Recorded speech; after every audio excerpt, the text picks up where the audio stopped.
My name is Amelia Hart. I'm 36, a marketing director for a cosmetics brand, and I live in a quiet suburban neighborhood just outside of Atlanta, Georgia. From the outside, I had what most would consider a picture-perfect life: career, house, and a husband who turned heads. Ethan Hart, 39, was charming, witty, and successful, a financial advisor with a jawline that seemed carved from marble and a smile that could disarm anyone. But there's a difference between charm and character. I started sensing something was off a few months ago. It wasn't anything obvious, just subtle changes. He started working late more often. He'd linger in the garage on phone calls before coming inside. He put a passcode on his phone. And once, while I was folding laundry, I found a receipt from a hotel in Midtown, one he never told me about. The stay was for two, champagne and a spa package. His excuse? It was for a client. Sure. So I did what every gut-driven woman does when a heart won't accept what the brain already suspects. I laid a trap. I told Ethan I was going to New York for a brand summit, a 4-day work trip, all expenses paid. I even packed a suitcase, arranged a fake Uber to pick me up, and left him a loving goodbye kiss at 6 a.m. But I never got on that plane. Instead, I circled back with my best friend, Kira, who let me crash at her place 10 minutes from our house. From there, I set up my surveillance. Cameras hidden in the living room and front hallway, courtesy of my tech-savvy younger brother, David, and a remote feed I could access from my laptop.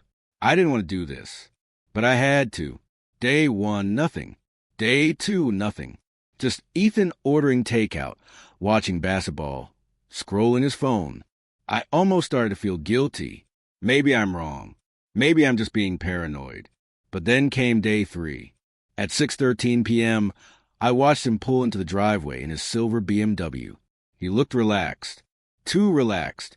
He changed out his work clothes, navy slacks and a white button-down, into a t-shirt and jeans. Then at 6:45, she arrived.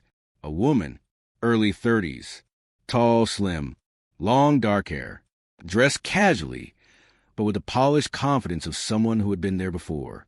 He opened the door and kissed her, not just a peck. A long, slow, "I've missed you" kiss. My stomach turned. He brought her in like she belonged there, hand on her back, laughing, talking. Then they went into the living room. My living room. Sat on my couch. He poured wine. She slipped off her shoes. I stared in disbelief as they cuddled like teenagers. He brushed her hair behind her ear. She leaned into his chest like it was second nature. And then he kissed her again, deeper this time, his hands roaming. I shut the laptop. I couldn't watch them make love in a house where I built a marriage. I didn't sleep that night. Kira tried comforting me, but my mind was reeling. Rage, hurt, shock, all pulsing at once. I waited until the next morning. I knew she'd be gone. Mistresses rarely stick around for breakfast. At 8 a.m., I returned home. My hands were shaking as I slid the key into the lock. Ethan was in the kitchen, casually making coffee like he hadn't just desecrated our home with lies. He blinked when he saw me. "Amelia?" "Surprise," I said, my voice ice. He fumbled. "I thought you said you were in New York?" "I was, until I wasn't." His face turned pale. "I saw everything, Ethan." I whispered, "The cameras, the kissing, the way you brought her into our home like I never existed." He tried to speak, but I held up a hand. "I'm not interested in excuses. I want the truth. All of it." And for once, he gave it. He told me her name, Melissa, a client. They'd been seeing each other for nearly a year. "It just happened," he said, as if that made it less of a betrayal. As if I hadn't shared a bed, a life, and my trust with him for the last 10 years. I didn't scream. I didn't cry, not then. I simply walked past him, grabbed my laptop, and played the footage on the TV screen in our living room. "Watch it," I said. "Watch what you did." He stood there, unable to meet my eyes, ashamed, silent. I packed a bag, called a divorce lawyer, and left that same day. But I wasn't done yet. In the weeks that followed, I made sure the people who mattered knew who Ethan really was. His parents, who adored me. our mutual friends. Even some of his clients, those who had known us as a couple and had referred him business because of our solid marriage. I leaked the footage anonymously to his cloud account. I knew he'd find it one day while backing up his phone. A little reminder. I didn't slash his tires or destroy his wardrobe. I didn't need to. Truth is the most destructive weapon of all. As for Melissa, I heard through a friend that she broke things off shortly after. Apparently, she didn't like being the woman who got caught. It's been 8 months. The divorce is finalized. I sold the house, kept the car, and moved into a condo overlooking the Chattahoochee River. Some mornings, I still wake up with a pang of sadness.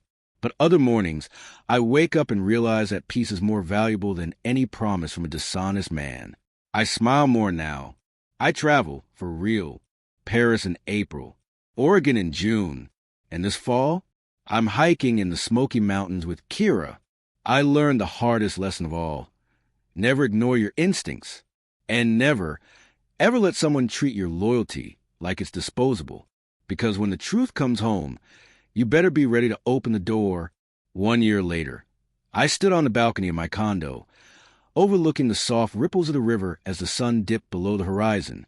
My hair danced in the breeze, a glass of chilled wine in my hand, and for the first time in what felt like forever, I wasn't waiting for the other shoe to drop.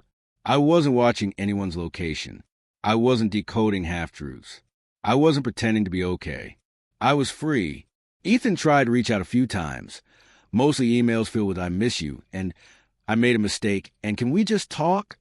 But I never responded. Some doors, once closed, must stay shut. He had made his choice. And so did I. People often ask me how I knew, how I found the strength to leave. The answer is simple. When a man shows you who he really is in your absence, believe him. I once built a life around a lie. Now, I'm building a future around me. One filled with honesty, solitude when I want it, laughter when I crave it, and maybe when I'm ready, love again. But on my terms. Ethan lost the best version of me. And no mistress, no apology, and no time machine will ever get her back. As for me, I didn't just catch my husband cheating. I caught myself before I lost who I truly was. And that's a kind of victory no one can take away.